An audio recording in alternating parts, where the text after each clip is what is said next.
नमस्कार। LUCC, LJCC, option one और स्वामी विवेकानंद जैसी तमाम चिटफंड कंपनियां मध्य प्रदेश और यूपी ही नहीं देश के अलग अलग हिस्सों में चिटफंड फ्रॉड करके जिन पर कार्रवाई हो रही है, गबन के आरोप लग रहे हैं। इसका सरगना समीर अग्रवाल दुबई में है तो पीड़ित दर दर की ठोकर खा रहे हैं। लखनऊ से लेकर बाराबंकी ब्रांच बंद करके मैनेजर अंडरग्राउंड हो जा रहे हैं। कई जगह पर गिरफ्तारी की चीजें आ रही हैं।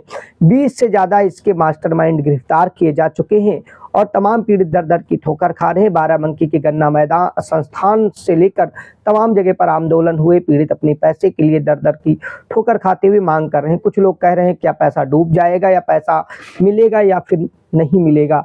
तमाम चीजें इस चिटफंड कंपनी का रजिस्ट्रेशन कहें तो कृषि मंत्रालय से दिखाया जाता है। इनकी पोर्टल पर पैन कार्ड भी दिखता है, वो भी लीगल है और यहाँ पर इनका ISO सर्टिफिकेट भी दिखता है। तमाम सोसाइटी रजिस्ट्रेशन होती है वो सहकारिता मंत्रालय के दायरे में, लेकिन इनकी योजनाएं रजिस्टर्ड नहीं थी। यानी कि जिन योजनाओं के नाम पर ये पैसा ले रहे थे, पुलिस के मुताबिक वो चाहे टीकमगढ़ हो, चाहे ललितपुर की हो, चाहे अन्य पुलिस के मुताबिक ये फर्जी हैं। अगर ये फर्जी हैं तब भी पीड़ित को आवेदन करना है। जैसे कि एक उदाहरण के लिए, चोर जो भी किसी की चोरी करता है, कुछ भी करता है, जब वो पकड़ा जाता है तो कोर्ट में जमानत उसकी संपत्तियों को जब्त कर लिया जाता है और उसका जो वास्तविक व्यक्ति होता है, यानी कि जिसकी चोरी हुई है, उसको वापस करने की प्रक्रिया होती है। तो यहीं पर वो ही प्रक्रिया अपनाई जाती है। अब चिटफंड में मान लीजिए किसी ने डिजिटल रूप से आपसे या घर जाके कंपनी के नाम पर धोखाधड़ी करके निवेश कराया, तो यहाँ पर आप शिकायत कराएंगे, तमाम चीज़ें होंगी। फिर इनके सरगनों की संपत्तियों को जब्त किया जाएगा, वैधता जांची जाएगी। कानून के फोरम में अलग अलग एजेंसियां अपने हिसाब से जांच करेंगी। वैधता जांच के लिए फिर मामला कोर्ट में जाएगा। कोर्ट पीड़ितों के भी आवेदन मांगेगा। अगर इन यानी कि लीगल तरीके से या गैर कानूनी तरीके से जो चीज़ें होंगी, आवेदन जो भी परेशान हुए, जिनका पैसा ठगा गया, उनकी संपत्तियाँ वापस होंगी। यानी कि उनकी संपत्तियां, पैसे, सब चीज़ें। और अगर ये दोषी पाए जाते हैं तो इनकी चीज़ों को कुर्क करने के बाद उससे जो पीड़ित का पैसा इन्वेस्टमेंट हुआ है, जमा हुआ, उनके कागज देखने के बाद उसी अनुपात में वापस किया जाएगा। ऐसा पूर्व में भी हुआ है। चाहे PSL वाला देखिए, सेबी ने शुरू किया लोढ़ा कमेटी के जरिए। सहारा में जबकि रजिस्ट्रेशन था सहकारिता मंत्रालय और सेबी की से, वहीं रोजा वैली में ED और अन्य कंपनियों में भी ED के जरिए तमाम जगह पे उदाहरण है। तो ये लीगल था या इलीगल था, टाइम बेशक लगेगा, लेकिन पीड़ित एजेंट और ग्राहकों को समय लग सकता है, लेकिन उनका पैसा जितना इनसे रिकवर होगा उतना बहरहाल सुरक्षित है। और तमाम पुलिस की प्रेस कॉन्फ्रेंस और जो घटनाक्रम घट रहे तो उसकी हमने विधिवत रिपोर्टिंग की है और आपको इसी में नीचे आराम से मिल जाएगी। कोई अन्य अगर किसी को शिकायत है, कुछ भी है, अगर कोई जानकारी चाहिए यानी कि, तो आप कमेंट करेंगे, हम उसका जवाब देंगे। यहाँ कुछ कमेंट के जवाब देने के लिए हम उपस्थित हैं। इसी में 19 लाख जमा है तो कोई कह रहा 50 लाख जमा है, कोई कह रहा 20 लाख जमा है, कोई कुछ और कह रहा है।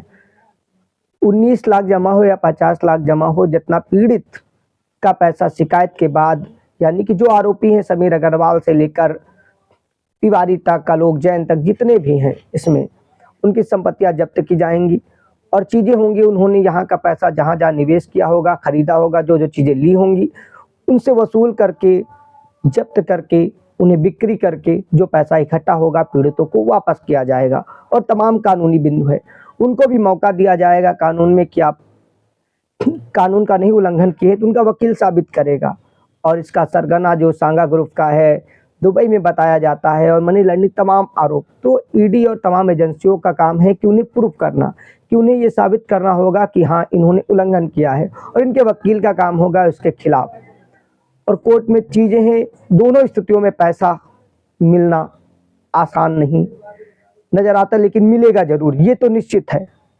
ये तमाम एजेंसियों और तमाम की चीज़ों में आने के बाद ज़रूर मजबूत हो जाता है। और दूसरा एंगल एक और आता है कि कुछ लोगों को लगता है कि यहाँ पर दायरे में, तमाम चीज़ों में, हथकंडों में राजनीति हो रही है, पॉलिटिक्स हो रही है, इनलीगल एक्टिविटीज़ हैं, गतिविधियाँ हैं। कुछ लोग कह रहे हैं भाग गई, तो चीज़ें भागने जैसा कुछ नहीं होता है। जब कानूनी पचड़ा और तमाम चीज़ें होती हैं तो उसके लोग बचने के लिए उपाय खोजने लगते हैं, तो दफ्तर बंद हो जाते हैं। लेकिन जो कागजात से पैसे लिए गए हैं, जमाकर्ता के पास उसके रिकॉर्ड होंगे, कागज होंगे, उन्हें सुरक्षित रखना है। और एजेंट ने जमा कराया है तो रसीद दी है, उन्हीं रसीद के जरिए बर्थ सेक्टर 2019 और उसके बाद चिटफंड, बैंकिंग और तमाम अधिनियम के तहत पैसा मिलना पॉसिबल है, आराम से मिलेगा। किसी एजेंट को परेशान करने से या किसी को परेशान करने से कुछ चीज़ें नहीं होने वाली। हाँ, टाइम लगेगा और भारत सरकार और भारत में जो भी कानून है, किसी भी आरोपी को या अपराधी को उन कानूनों से डरना है। अगर कोई निर्दोष एजेंट है, उसने जमा कराया है, अगर वो पीड़ित है तो उसे डरने की नहीं, कानून पर भरोसा करने की ज़रूरत है। कानून में हमेशा सबको मालूम है टाइम बहुत ज़्यादा लगता है। कम से कम इस गैप को न्याय मिलने में देरी को दूर करने की ज़रूरत है, क्योंकि ये विसंगति है। ऐसा सहारा के भी मामले में है, तमाम मामलों में। विशाल की रिपोर्ट में आगे और चीज़ें मिलती रहेंगी। घुमा फिरा कर 2-3 सवाल थे, उन्हीं के जवाब हमने देने की कोशिश की आपको अपनी सहज लहजे में। विशाल की रिपोर्ट में आगे भी आपको जानकारियाँ मिलती